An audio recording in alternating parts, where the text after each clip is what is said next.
Et je vous propose d'abord un petit jeu en cette troisième journée. Alors, quel est le point commun entre une date, le 12 février 1945, un homme, Yves Milon, et quelques adresses, 71 rue de Brest, 16 rue du Port-Malo, 143 rue d'Entrain, 47 rue de Paris, 68 rue de la Guerche, 66 rue de Nantes, 15 route de Redon et 1 Port-Saint-Yves.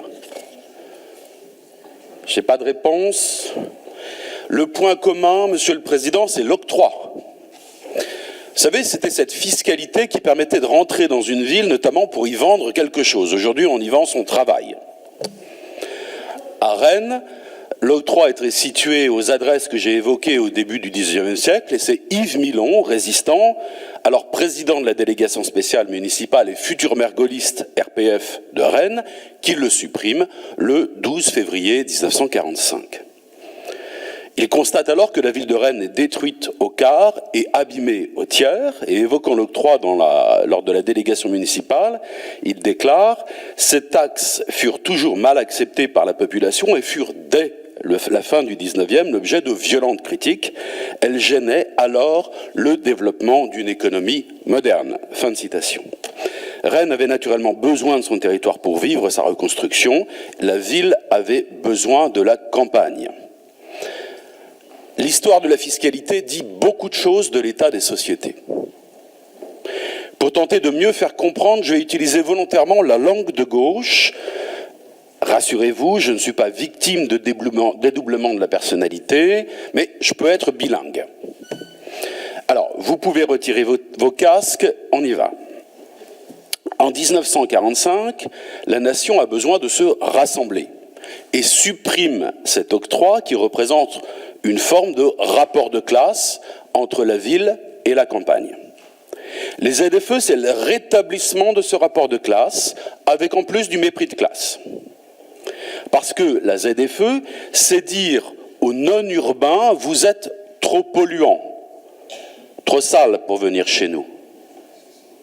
Toute proportion gardée, nous sommes dans la même tonalité que l'expression de tout à l'heure, Monsieur le Président, drogue dure, pour évoquer les autres automobilistes, et donc très majoritairement les ruraux. Tout cela résonne comme un entre-soi insupportable pour beaucoup de nos concitoyens. Ma voiture n'est pas assez chic pour que je rentre dans cette ville, alors que cette voiture, je fais des efforts tous les mois pour la payer. Pour poursuivre avec déférence de gauche, je vais appeler, ça me fait mal, Pierre Bourdieu, et la notion de violence symbolique, pour vous permettre de mieux comprendre. Voyez les efforts, voyez où j'en suis. Donc, j'entends la chanson sur « Personne ne sera au bord du chemin », je ne vois objectivement que très peu de mesures, mais surtout je vois ce niveau de violence symbolique vis-à-vis de personnes modestes, qui font des efforts pour acheter leur voiture et qui se verront taxés pour venir dans les métropoles globalement. Marc Le Fur a déposé une proposition de loi visant à supprimer les ZFE. Nous votons donc ce vœu qui va dans le même sens que la proposition de loi de notre collègue. Je vous remercie. Merci à vous. Monsieur le Président. Monsieur Penel, vous voulez dire un mot ? Si je peux rajouter quelques mots, je voudrais dire à Madame Gouès que, bien évidemment, les catégories populaires qui sont dans les métropoles